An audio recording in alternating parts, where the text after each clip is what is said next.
1 Kings chapter 3. Solomon made an alliance by marriage with Pharaoh, king of Egypt. He married Pharaoh's daughter.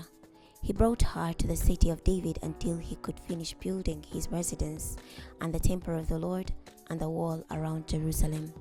Now the people were offering sacrifices at the high places because in those days a temple had not yet been built to honor the Lord. Solomon demonstrated his loyalty to the Lord by following the practices of his father David, except that he offered sacrifices and burnt incense on the high places. The king went to Gibeon to offer sacrifices, for it had the most prominent of the high places. Solomon would offer up 1,000 burnt sacrifices on the altar there. One night in Gibeon, the Lord appeared to Solomon in a dream. God said, "Tell me what I should give you." Solomon replied, "You demonstrated great loyalty to your servant, my father David. As he served you faithfully, properly and sincerely, you have maintained his great loyalty to this day by allowing his son to sit on his throne. Now, O Lord my God, you have made your servant king in my father David's place, even though I'm only a young man and I'm inexperienced. Your servant stands among your chosen people. They are a great nation that is too numerous to count or number. So give your servant a discerning mind, so he can make judicial decisions for your people and distinguish right from wrong. Otherwise, no one is able to make judicial decisions for this great nation of yours."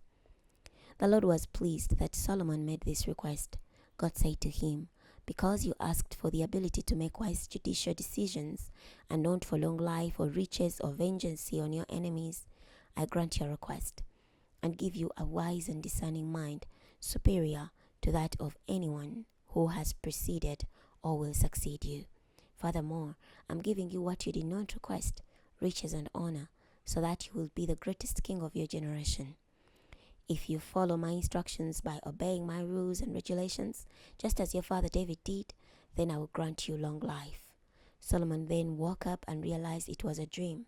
He went to Jerusalem, stood before the ark of the Lord's covenant, offered up burnt sacrifices, presented peace offerings, and held a feast for all his servants. Then 2 prostitutes came to the king and stood before him. One of the women said, "My master, this woman and I live in the same house. I had a baby while she was with me in the house. Then 3 days later, I had my baby. This woman also had a baby. We were alone. There was no one else in the house except the two of us.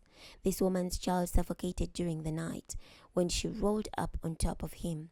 She got up in the middle of the night and took my son from my side while your servant was sleeping. She put him in her arms and put her dead son in my arms. I got up in the morning to nurse my son, and there he was, dead. But when I examined him carefully in the morning, I realized it was not my baby." The other woman said, "No, my son is alive, your son is dead." But the first woman replied, "No, your son is dead, my son is alive." Each presented her case before the king. The king said, "One says my son is alive, your son is dead, while the other says, 'No, your son is dead, my son is alive.'" The king ordered, "Get me a sword." So they placed a sword before the king. The king then said, "Cut the living child in two and give half to one and half to the other." The real mother spoke up to the king, for her motherly instincts were aroused. She said, "My master, give her the living child. Whatever you do, don't kill him." But the other woman said, "Neither one of us will have him. Let them cut him in two." The woman responded, "Give the first woman the living child. Don't kill him. She is the mother." When all Israel heard about the judicial decision which the king had rendered, they respected the king, for they realized he possessed supernatural wisdom to make judicial decisions. Chapter 4. King Solomon ruled over all Israel. These were his officials. Azariah, son of Zadok, was the priest. Elihorep and Ahijah, the sons of Shisha, wrote down what happened. Jehoshaphat, son of Ahilud, was in charge of the records. Benaiah, son of Jehoiada, was commander of the army. Zadok and Abiathar were priests. Azariah, son of Nathan, was supervisor of the district governors. Zabud, son of Nathan, was a priest and advisor to the king. Ahisha was supervisor of the palace. Adoniram, son of Abda, was supervisor of the work crews. Solomon had 12 district governors appointed throughout Israel who acquired supplies for the king and his palace.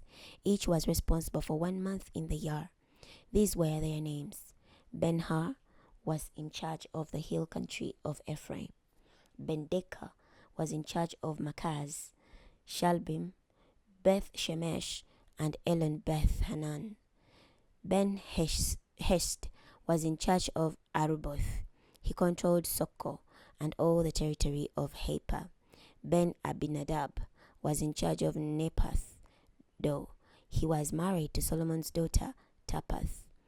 Banner, son of Ahilud, was in charge of the Tanakh and Megiddo, as well as all of Beth-Shan next to Zerathan below Jezreel, from Beth-Shan to Abel, Meholah, and on past Jokmeam.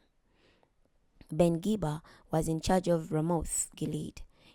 He controlled the 10 villages of Jair, son of Manasseh in Gilead, as well as the region of Agob in Bashan, including 60 large walled cities with bronze bars locking their gates. Abinadab, son of Edo, was in charge of Mahanaim. Ahimaaz was in charge of Naphtali. He married Solomon's daughter Basmath. Banner, son of Hushai, was in charge of Asher and Aloth. Jehoshaphat, son of Perah, was in charge of Issachar. Shimei, son of Elah, was in charge of Benjamin.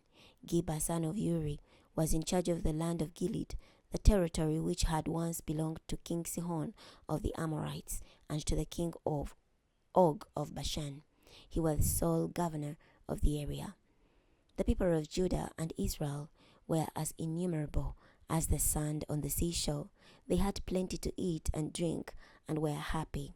Solomon ruled all the kingdoms from the Euphrates River to the land of the Philistines, as far as the border of Egypt. These kingdoms paid tribute as Solomon's subjects throughout his lifetime. Each day Solomon's royal court consumed 30 cores of finely milled flour, 60 cores of cereal, 10 calves fattened in the stall, 20 calves from the pasture, and 100 sheep, not to mention rams, gazelles, deer, and well-fed birds. His royal court was so large because he ruled over all the kingdoms west of the Euphrates River from Tipsah to Gaza. He was at peace with all his neighbors. All the people of Judah and Israel had security. Everyone from Dan to Beersheba enjoyed the produce of their vines and fig trees throughout Solomon's lifetime. Solomon had 4,000 stalls for his chariot horses and 12,000 horses. The district governors acquired supplies for King Solomon and all who ate in his royal palace. Each was responsible for 1 month in the year. They made sure nothing was lacking. Each one also brought to the assigned location his quota of barley and straw for the various horses. God gave Solomon wisdom and very great discernment. The breadth of his understanding was as infinite as the sand on the seashore. Solomon was wiser than all the men of the East and all the sages of Egypt. He was wiser than any man, including Ethan, the Ezrahite, or Heman, Calcol, and Dada, the sons of Mahol. He was famous in all the neighboring nations. He composed 3,000 proverbs and 1,005 songs. He produced manuals on botany, describing every kind of plant, from the cedars of Lebanon to the hyssop that grows on walls. He also produced manuals on biology, describing animals, birds, insects, and fish. People from all nations came to hear Solomon's display of wisdom. They came from all the kings of the earth who heard about his wisdom. We're going to stop here today. Next time we're going to be starting from 1 Kings chapter 5. I'll see you then.